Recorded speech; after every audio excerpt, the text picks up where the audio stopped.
going to have Memphis Beech come up and talk to you a little bit. Memphis is probably one of the best educated firearms owners that you will meet. He's a competitive shooter. He's a veteran, and he has dedicated a huge part of his life to teaching people a little bit more about gun safety. So without further ado. Thanks a bunch, guys. I appreciate it. Let's use this little stand right here. And you mind if I get that too? I'll just stick the whole thing over. How about that? How's everybody doing today? Yeah, so can you hear me okay? Good audio? Fantastic, yeah. So a couple weeks ago, I was asked give me some good reasons why we would continue our training, why we would continue our education. And I'm a big fan of answering a question with a question. So let me get a show of hands. Raise your hand if you've ever had to call 911 before. Raise your hand. So I see a lot of hands, right? Now, go ahead and relax. Raise your hand if you've ever had to call 911 and you got a busy signal. Raise your hand. There's still a lot of hands. So, and that's not surprising. That's not surprising at all. So that happened to me back in 2014. And it led me down this whole track of training. And I'll tell you a little bit about some of the stuff that I found at the time. Okay, so one of the things that it took me down to, one of the things that I found when I was looking for it was this right here. This right here is the Tennessee Crime Report for the year 2022. Now, when I was looking, it was 2014, and the current year back then was 2012. It actually takes a little bit of time for all the statistics to trickle in from all the different departments. The real report is over 430 pages long, and so that's a lot of different departments there. So it takes a lot for all that data to come in. Now, so let me go ahead and start my timer to make sure that I'm actually on time here. And so what I do is I teach firearms instruction classes. I teach permit classes. I teach stuff beyond the permit. I do private lessons.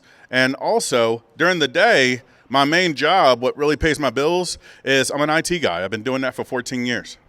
So I'm really, really, really analytical. Numbers tell me a story. They speak to me. And so when I look at these numbers, I look for the story that has to say. Okay, so there's two numbers that really kind of stick out to me. There's two different columns here. There's reported, and then there's cleared. And what that means is this: not all crimes are reported. I think we already knew that already, right? But cleared, what does that mean? Well, basically it means that case is essentially, for all intents and purposes, closed, either by arrest or by some kind of exceptional means. Like, for instance, if the offender had passed away, right? If he's deceased, if the victim refuses to cooperate with law enforcement, okay, they're not going to take part of the investigation, or if the prosecutor decides not to see that case, right? That's what that means. So, and what I'm seeing on here is in the year 2022, and this right here is the report for Nashville Metro. Nashville Metro. So what we're seeing on here is Nashville Metro serves 679,000 people. And in the year 2022, there were 70,000 Group A offenses, which is crimes against people, not so much crimes against society or crimes against property. And the number that really sticks out to me is the clearance rate. It's 24.78%. 24%. So these numbers speak to me. They tell me a story. And what this number tells me is when your whole security emergency plan is to call 911 and wait for the authorities, you're trusting your life to a system that only works 24% of the time. That's what that speaks to me, 24%. Now, it breaks it down by crimes as well, and at this point, I have to give you a trigger warning. We are going to talk about some crimes that start with the letter M, and I'm not talking about muggings. And we're also going to talk about some crimes that start with the letter R, and I'm not talking about robberies. So the main crime, so if that bothers you, then viewer discretion is advised, of course. So when I looked at the murder rate, a lot of people look at the crime rate and they find a correlation with the murder rate, of course. Of course, it just makes sense. And Nashville actually does a lot better than Memphis PD is doing. So the crime rate is slightly higher in Memphis, where I'm from. All right, our crime rate is twice that of Chicago and 3 times that of Los Angeles. So it's a rough town, okay? Nashville's doing really good. So as far as the murder rate is concerned, we have 94 reports, and once again, not all murders are reported. Most of the time, we find out about a murder when you see the body. And even then, a lot of the times you have to wait for the autopsy. Most of these murders, what happens is it really starts off as a missing person, or it starts off as a wellness check. And then from there, that's where you find evidence to the fact. So in 2022, 94 reported, 50 cleared. And that's a clearance rate of 53%. So what that says to me, because these numbers tell a story, they tell me things, they speak to me. What this says to me is that Mike can go out and he can murder someone tonight, and there's a 50-50 chance that he'll never get arrested for it. That crime would just never see an arrest. That's what these numbers speak to me. Now, let's look at another number. Now, murder rate is a good indicator of crime in your area. It is, but it doesn't tell the whole story. A bigger indicator would be aggravated assault. If Mike did go out and try his hardest to try to kill somebody, and just by the miracle of modern medicine they survive, that doesn't go down as a murder. It goes down as an aggravated assault. I know you're probably thinking of attempted murder, right? You're probably thinking of attempted murder. That's been renamed to aggravated assault. The words attempted murder are nowhere in this report. So it's aggravated assault. And the clearance rate for aggravated assault is 36%, which is better. It's better than a lot of other places. It is. But what that tells me, what that speaks to me, is Alan can try his hardest to try to kill somebody else. And whether he succeeds or if he fails, there's a 60% chance that crime is just going to go unsolved. That's what that speaks to me. That's what that says to me. Now, there is another crime over here that really sticks out to me as well. I hate talking about this, but it's important, okay? There's a line on here for forcible rape. And so the clearance rate for that is 13%. So what that number speaks to me, because these numbers tell a story, what this speaks to me is that these psychopaths, these sickos, it's only leading to an arrest or a closure of that case 13% of the time.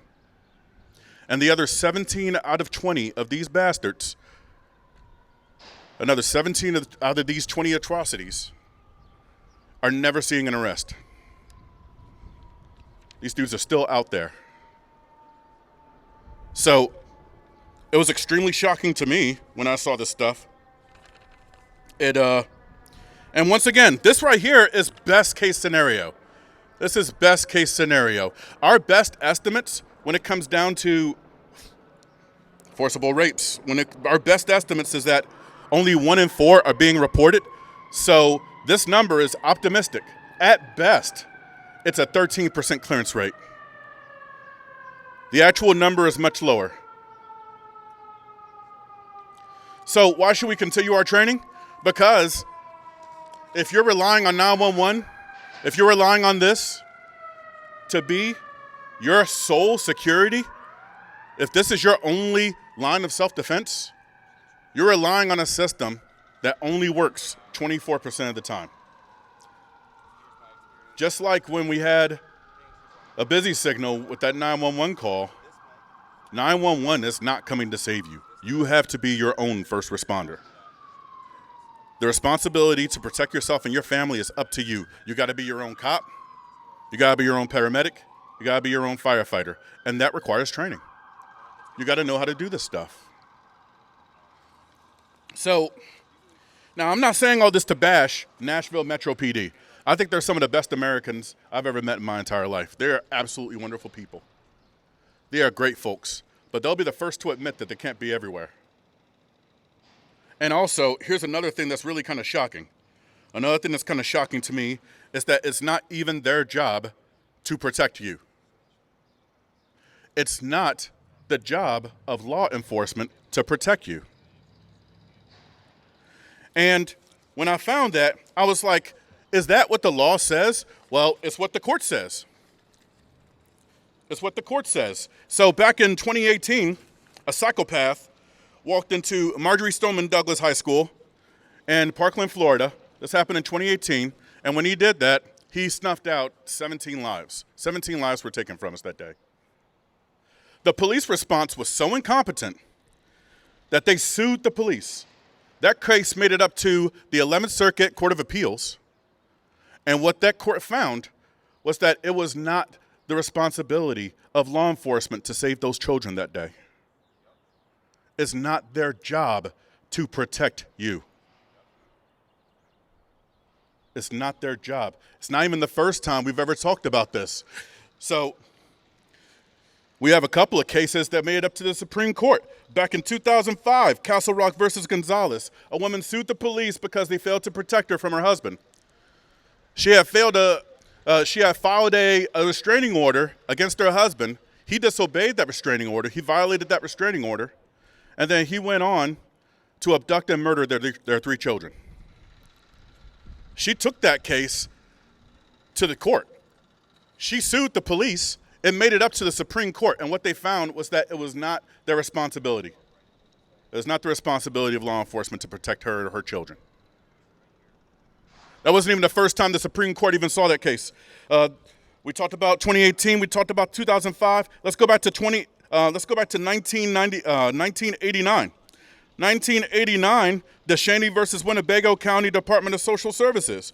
Once again, the Supreme Court ruled that police have no obligation to protect you. We can go back to 1981, Warren versus District of Columbia. We've known this for over 40 years. 40 years we've known that law enforcement's job is not to protect you. You have to be your own first responder. You got to be your own cop. You got to be your own firefighter. You got to be your own paramedic. It's not the police's job to save you. And when you call 911, it's not their job. They're not going to get there on time anyway. So, there are some other reasons why you should train. There are. You need to train so that you can prevent accidents. Learning how to responsibly store and responsibly carry your handgun without causing a negligent discharge, that's important. That requires training. Learning how to stay out of jail so that you can understand your rights and your responsibilities as a responsibly armed citizen. That's your responsibility, and that requires training. Stopping gun control requires training. We need to remain educated so that we can bring high-value information to these folks. Gun control survives because of ignorance. Ignorance breeds gun control because the folks that are making these laws don't understand crime and they don't understand violence. They don't understand how these folks operate. And so we need to educate them. And usually, very, very consistently, almost always, when gun control meets education, that gun control is washed away. There is no gun control that survives education.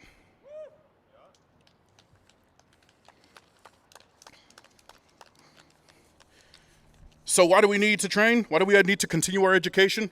Well, there are a lot of different reasons, but the main thing is to stop these sickos right here. Because 911 is not going to come on time. They're going to do everything that they can to get to you, okay? Because they're really good people. They're great Americans. They're going to turn on the cherries and berries. They're going to run all the red lights. But they understand just as well as we do. They're not going to get there on time. You got to be your own first responder. You got to be your own cop. You got to be your own firefighter. You got to be your own paramedic. You have to. So here in Nashville, you folks here in Nashville are absolutely blessed by being absolutely surrounded by an abundance of really, really high quality training. You can go east to Murfreesboro, and you'll have Akil Kadir and Tiffany Johnson out of Citizen Safety Academy.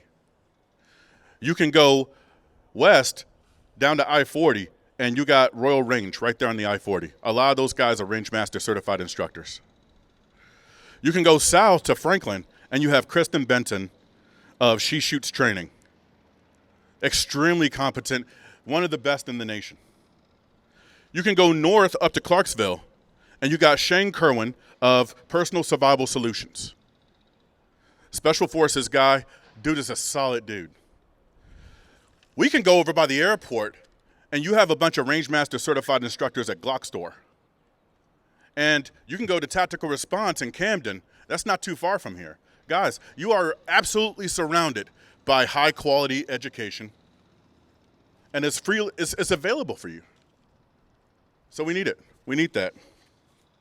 So, and the reason why we get this training, the biggest thing, is so that we can properly educate ourselves against these threats, and so that we can deliver high value education to the people that we care about. So how do you know that I have high value education? Well, a couple things about me. So I served in the Marine Corps for 9 years, and then once I got out, that was my 911 call. There was a shooting that happened outside of my house in 2014. And I don't know what that shooting was all about. I don't know if it was a drive-by. I don't know if it was a drug deal gone bad. I don't know. All I do know is I took cover underneath my bed. Took cover. Dude, I was hiding. I was scared.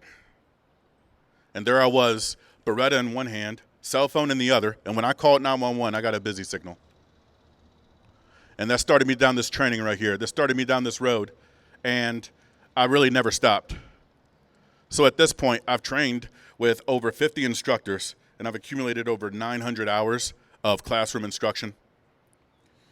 I'm a Rangemaster certified instructor under Tom Givens, certified at the master level. I went to Masada Ayub, became a deadly force instructor. I went to John Correa of Active Self-Protection, and I got certified as an active self-protection instructor. I got certified by the NRA, the USCCA, the National African American Gun Association, certified for active shooter response, certified for less lethal methods, including OC spray. And the reason I do that is not so that it's not just a happy byproduct of all this stuff is that I can deliver high quality information to the people I care about, to my friends and my family and my clients and my students. That's one of the reasons why I did all this stuff. But the main reason is because I'm my own first responder. I got to be my own cop. I got to be my own firefighter. I got to be my own paramedic. And so the next time that someone busts in my house and tries to commit one of these atrocities to me or my family, it's not going to be me that needs 911. It's going to be you. I'm here for questions. Anybody have any questions here? Can you give a website link for more information on what you got going on? Absolutely, yeah. So you can contact us at, I'm doing a lot of instruction out of memphisbeech.com. You can find me there. You can also find me on YouTube. You can find me on Facebook. I'm on Instagram very, very occasionally. Don't do a whole lot on Instagram because I'm old. Also, if you're in the Memphis area, get a hold of us. You can find me. You can find a lot of our classes at topgunmemphis.com. I do a lot of training out of there. I teach a lot of those classes. And then also you can call up Top Gun Memphis. You can call 949-GUNS. That's 901-949-GUNS. That was a good question. Thank you. Any other questions we have here? How did you hear about Tennessee taking action? What made you decide? I went drinking with a couple of guys, and they seem great. They're awesome Americans. They're freaking cool people, and it just so happens we see eye to eye on a lot of issues. So Yeah, that was a no-brainer for me. What do you think are some of the biggest misconceptions that prevent people from learning how to use or obtaining a firearm? So that was a good question. The question was, what do you think is the biggest misconception that people have against learning about firearms and obtaining firearms, right? Did I get that question right? Yeah, what's a misconception that's stopping people from learning or purchasing a firearm? The general misconception is that the only people that have guns or that are even authorized to carry guns are cops and robbers, really just cops and criminals. And a lot of that is fed by television, movies, mainstream media. The thing is, like, the Second Amendment tells us that, like, it does not give you the right to bear arms, but it protects the government. It protects you from the ability of the government to take that away from you. And so I think the biggest misconception is the fact that, the idea that it's not something that they can do or that they can't do it responsibly. And so the way around that is going to be training. Once we have more education about what this is, and that's really where I see the biggest obstacle, just understanding where they can find high-value sources of information. Once people learn more about their rights and their responsibilities as a gun owner, then they're able to take more action. Does that answer your question? Yes, sir. Okay. Thank you. Any other questions? That was a good question. I'm glad you asked it. I have one over here. Okay. You obviously served in the military, and different people have different assignments. Obviously, there's no blanket statement. But would the average statement that veterans are better equipped to carry guns than the average citizen, do you think there's any truth to that? I think there's very, very little truth to that. So that's a good question. There's an idea that military veterans are more equipped to carry firearms. And the question was there any truth to that? I think there's very, very little evidence to that fact, or very little evidence to that idea. If anything, there may be a false sense of knowledge or a false sense of security leading towards that. I'll testify to my own experience. Very, very little of what I learned in the Marine Corps is actually applicable to what I teach my clients and my students. There's very, very little of that. So there's some stuff that translates over, like sights, trigger, things like that. But as far as just rules of engagement, as far as just making good decisions, as far as, things like conflict avoidance, de-escalation, victim deselection, less lethal options, use of deadly force, after actions, medical, legal, all that stuff. I learned very, very little of that, if nothing, possibly closer to nothing than in the Marine Corps. So, any other questions?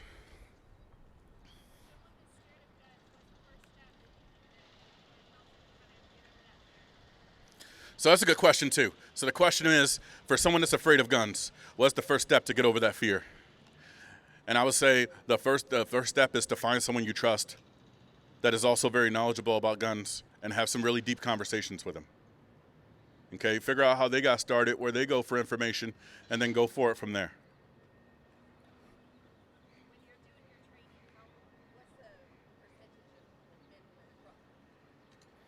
So that's a good question too. So the question I have here is, when we do training, what is the percentage of men to women that attend the classes?